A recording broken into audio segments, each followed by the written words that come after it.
Hello students, welcome to my YouTube channel GS study point.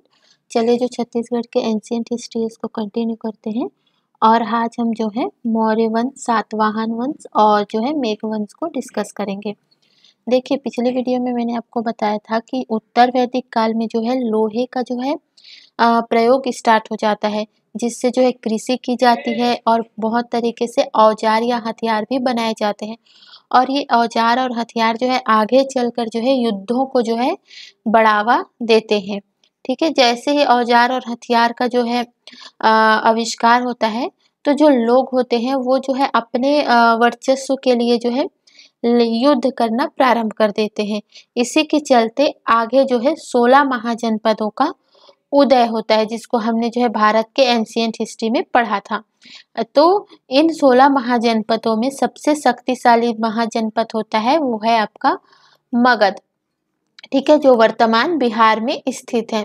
और इसी मगध से जो है, जो मगध साम्राज्य आपने पढ़ा होगा, तो यहीं पे जो है आपके मौर्य वंश का जो है उदय होता है। ठीक है, मौर्य वंश जो है बहुत ज्यादा शक्तिशाली होते हैं, इसलिए जो है भारत के बहुत बड़े क्षेत्र में जो है इनका विस्तार होता है, जिसमें जो है छत्तीसगढ़ भी शामिल है। तो यहाँ पे हम देखेंगे कि जो मौर्य वंश का जो प्रभाव छत्तीसगढ़ में क्या रहा। ठीक है, तो चलिए स्टार्ट करते हैं। देखिए, दक्षिण कौशल का क्षेत्र जो है मौर्य साम्राज्य का अंग था, क्योंकि उनके शक्ति का विस्तार इतना ज्यादा हो चुका था कि वो छत्तीसगढ़ है, एमपी है, यूपी है, बिहार है, मतलब बहुत बड़े लेवल पे फैल चुका था। और जिसकी जो है पुष्टि किसके द्वारा होती है कि छत्तीसगढ़ में जो है आपके मौर्य वंश का अंग था, तो इसकी पुष्टि होती है जो हेनसोंग की जो रचना है सीयू की। ठीक है, इसमें जो है इसकी पुष्टि होती है। आगे देखते हैं, तो जो जोगीमारा की गुफा है, ठीक है, जो आपकी रामगढ़ की पहाड़ी के पास स्थित है सरगुजा में, वहां जो है अशोक के खुदे हुए अभिलेख प्राप्त होते हैं। अशोक जो है मौर्यकालीन जो है एक राजा थे। ठीक है, तो जोगीमारा की गुफा जो रामगढ़ की पहाड़ी जो सरगुजा में है, वहां पे जो है अशोक के जो है खुदे हुए अभिलेख प्राप्त होते हैं। इससे भी ये पता चलता है कि छत्तीसगढ़ में जो है मौर्य वंश का शासन रहा है। और इसकी जो भाषा थी, जो इनकी जो भाषा थी वो थी आपकी पाली और ब्राह्मी लिपि। ठीक है, याद रखिएगा, पाली और ब्राह्मी लिपि। देखिए, आगे बढ़ने से पहले मैं आप सभी से रिक्वेस्ट करूंगी, अगर आप वीडियो पे नए हैं, चैनल पे नए हैं, तो चैनल को सब्सक्राइब कर दीजिएगा और वीडियो पसंद आता है तो वीडियो को लाइक जरूर कीजिएगा। आगे चलते हैं, सीता बोंगरा की गुफा। सीता बोंगरा की गुफा हमने पढ़ा था, ये पिछली वीडियो में ही देखा था कि यहाँ पे जो है रामायण काल में जो ये सीता बोंगरा गुफा की स्थापना हुई थी, जहाँ पे जो है सीता माता जो है निवास करती थी। ठीक है, और ये भी जो है सरगुजा में रामगढ़ की पहाड़ी पे स्थित है। तो इस पे जो है विश्व की प्राचीनतम नाट्यशाला जो है माना जाता है, किसको? सीता बोंगरा की गुफा को। क्यों? क्योंकि यहाँ पे जो देवदासी सूतनका जो एक नृत्यांगता थी, डांसर थी, और देवदत्त नामक जो एक नर्तक थे के प्रणय गाथा का उल्लेख है। मतलब इनकी जो है प्रणय गाथा का जो है यहाँ पे उल्लेख मिलता है, कहाँ पे? सीता बोंगरा की गुफा में।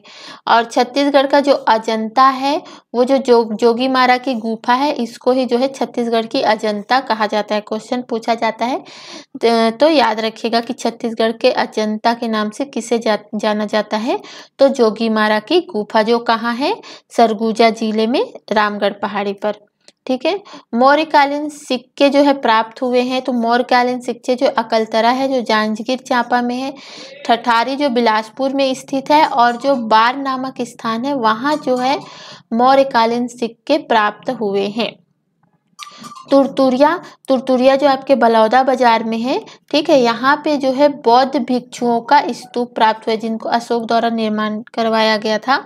वहाँ जो है बौद्ध भिक्षु का जो है स्तूप जो है यहाँ से प्राप्त हुआ है।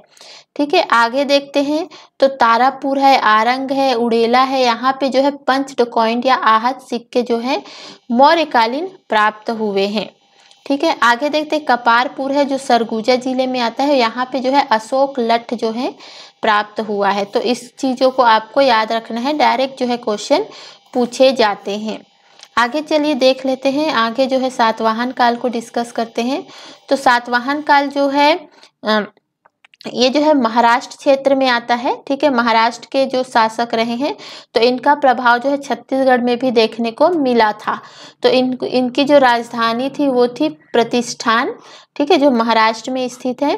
तो जांजगीर चांपा के जो किरारी जगह स्थान है, किरारी नामक स्थान जो चंद्रपुर नामक गांव के तालाब में, ठीक है, किरारी देखो जांजगीर चांपा में चंद्रपुर है, ठीक है, वहां पे किरारी है। यहाँ के तालाब में जो है 1921 में जो है सातवाहन काल के काष्ठ स्तंभ प्राप्त हुए। क्वेश्चन डायरेक्ट पूछा गया था कि काष्ठ स्तंभ जो है कहाँ से प्राप्त हुए हैं सातवाहन काल के, तो किरारी से, ठीक है। जो अभी वर्तमान में कहाँ स्थित है, तो घासीदास म्यूजियम है, घासीदास संग्रहालय जो रायपुर में है, वहाँ जो है ये अभी स्थापित किया गया है काष्ठ स्तंभ को, ठीक है।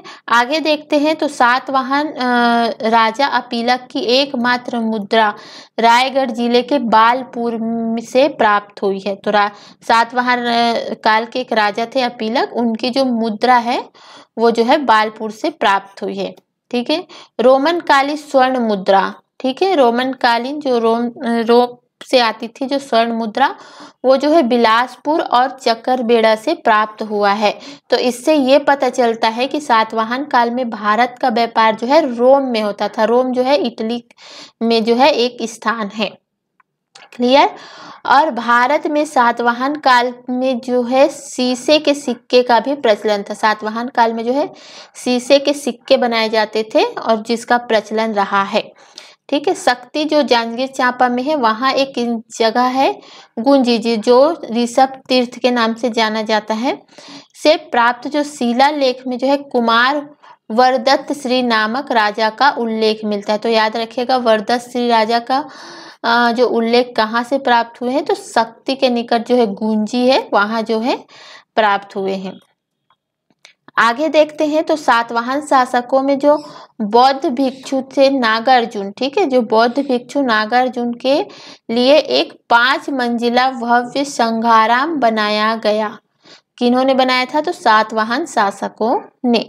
और जिसकी जो प्रूफ कहाँ से मिलता है, जिसकी पुष्टि कहाँ से हुई है, तो हेनसांग के जो सियूकी की जो रचना है वहां से जो है इसके बारे में पता चलता है। यहाँ पे याद रखिएगा उड़ीसा के जो खारवेल शासक रहे हैं, ठीक है, एंशियंट हिस्ट्री में जो उड़ीसा के खारवेल शासक रहे हैं वो जो है सातवाहन के समकालीन रहे हैं, ठीक है। इसी के साथ साथ जो है इन्होंने उड़ीसा में शासक किया था, खारवेल शासक ने, ठीक है। सातवाहन जो है ब्राह्मण जाति के थे और इसका पता कहाँ से चलता है, एक यज्ञ होता है राण सूप यज्ञ, वहां से ये पता चलता है कि जो सातवाहन थे वो जो है ब्राह्मण जाति के थे, ठीक है। मल्हार जो आपके कहाँ स्थित है, बिलासपुर में स्थित है। वहां पे जो है एक मिट्टी के मुहर प्राप्त हुए हैं जिसमें जो लिखा हुआ है तो उसमें लिखा हुआ है वेद श्री, ठीक है। तो याद रखिएगा वेद श्री अगर पूछा जाता है तो जो मल्हार में बिलासपुर में स्थित है जो मल्हार, वहां पे मिट्टी के मुहर प्राप्त हुए, उसमें जो है वेद श्री लिखा गया है और ये जो है सातवाहन काल से संबंधित है, क्लियर। सातवाहन काल का एक आयताकार सिक्का भी प्राप्त हुआ है जिसमें जो है एक तरफ क्या है हाथी बना हुआ है और दूसरी तरफ स्त्री और नाग जो है अंकित है, ठीक है। आगे चलते हैं मेघवंश। जैसे ही सातवाहन काल का खत्म होता है वैसे ही जो है मेघवंश का शासन जो है छत्तीसगढ़ में स्टार्ट होता है, ठीक है। तो छत्तीसगढ़ में जो मेघवंशी 2 शासक रहे हैं शिवमेघ और यमेध, ठीक है, इनकी जानकारी जो है मिलती है छत्तीसगढ़ में। और यहाँ पे जो बिलासपुर है तो बिलासपुर में जो है मेघवंश के जो है सिक्के प्राप्त हुए हैं, ठीक है, मेघवंश के सिक्के प्राप्त हुए हैं। अगर क्वेश्चन पूछा जाता है कि मेघवंश के सिक्के कहाँ से प्राप्त हुए हैं, तो बिलासपुर से, ठीक है। और 2 शासक जो है की जानकारी जो है छत्तीसगढ़ में मिलती है वो है शिवमेघ और यमेध। बस इतनी ही चीजें आपको यहाँ पे याद रखनी है। तो चलिए वीडियो यहीं ख़त्म करते हैं। Thank you for watching.